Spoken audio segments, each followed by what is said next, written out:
আগামী জাতীয় সংসদ নির্বাচনকে সামনে রেখে রাজনীতির মাঠে বদলে যাচ্ছে বহু পরিচিত হিসেব। দল ভাঙছে, নেতা বদলাচ্ছেন দল, বিলুপ্ত হচ্ছে ছোট দল। সবকিছুর কেন্দ্রে একটি প্রশ্নই ঘুরপাক খাচ্ছে, এমপি হওয়া কি এখন আদর্শের চেয়েও বড়? বাংলাদেশে আগামী 12ই ফেব্রুয়ারি অনুষ্ঠিত হতে যাওয়া ত্রয়োদশ জাতীয় সংসদ নির্বাচনকে সামনে রেখে এক নতুন রাজনৈতিক প্রবণতা আলোচনার কেন্দ্রে এসেছে। দল বিলুপ্ত করে কিংবা নিজ দল ছেড়ে বড় রাজনৈতিক দলে যোগ দিয়ে সংসদ নির্বাচনে অংশ নেয়ার চেষ্টা করছেন একাধিক রাজনৈতিক নেতা।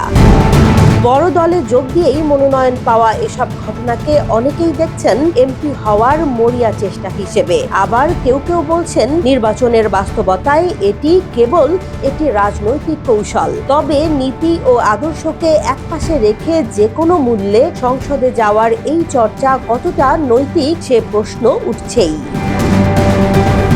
বিশ্লেষকদের মতে বাংলাদেশের রাজনৈতিক বাস্তবতায় সংসদের একজন সদস্য হওয়া মানেই ক্ষমতা, প্রভাব ও প্রতিপত্তির কেন্দ্রবিন্দুতে থাকা। সে কারণেই নির্বাচন সামনে এলে এমপি হওয়ার প্রতিযোগিতা তীব্র হয়ে ওঠে। বিশেষ করে প্রতীকের গুরুত্ব এখানে বড় ভূমিকা রাখে। গত অক্টোবরে অন্তর্বর্তী সরকার গণপ্রতিনিধিত্ব অধ্যাদেশ বা আরপিও সংশোধন করে জোটভুক্ত দলগুলোর জন্য নিজ নিজ প্রতীকে নির্বাচনে অংশ নেওয়া বাধ্যতামূলক করে। এরপর থেকেই বিএনপির সঙ্গে দীর্ঘদিনের মিত্র কিছু ছোট দলের নেতাদের মধ্যে বিএনপিতে বিলীন হওয়ার প্রবণতা স্পষ্ট হয়ে ওঠে। এরই মধ্যে বাংলাদেশ লিবারেল ডেমোক্রেটিক পার্টির চেয়ারম্যান শাহাদাত হোসেন সেলিম দল বিলুপ্ত করে বিএনপিতে যোগ দেন এবং লক্ষ্মীপুর 1 আসনে বিএনপির প্রার্থী হন। এলডিপির মহাসচিব রেদওয়ান আহমেদও পদত্যাগ করে বিএনপিতে যোগ দেন। বাংলাদেশ জাতীয় দলের চেয়ারম্যান সৈয়দ এহসানুল হুদা দল বিলুপ্ত করে কিশোরগঞ্জে বিএনপির প্রার্থী হয়েছেন।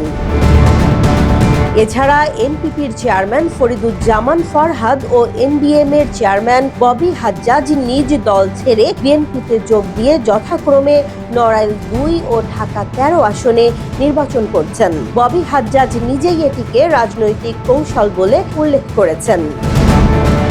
বিএনপির ঘনিষ্ঠ সূত্রগুলোর সঙ্গে কথা বলে জানা গেছে, ধানের শীষ প্রতীকে নির্বাচন করলে জয় নিশ্চিত হওয়ার পাশাপাশি ভবিষ্যতে সংসদের উচ্চকক্ষ গঠনের সময় ভোটের হিসেবেও সুবিধা পাওয়া যাবে। এই দুই কারণেই ছোট দলগুলোর নেতাদের সরাসরি বিএনপিতে এনে মনোনয়ন দেয়া হচ্ছে।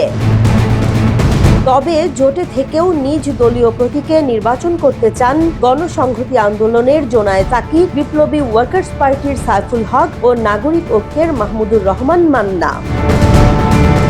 সবচেয়ে বেশি আলোচনা এসেছে গণ অধিকার পরিষদের সাধারণ সম্পাদক রাশেদ খানকে ঘিরে। তিনি বিএনপিতে যোগ দিয়ে ঝিনাইদহ 4 আসনের মনোনয়ন পান। তার এই সিদ্ধান্ত নতুন প্রজন্ম ভিত্তিক রাজনীতির ভবিষ্যৎ নিয়েও প্রশ্ন তুলেছে।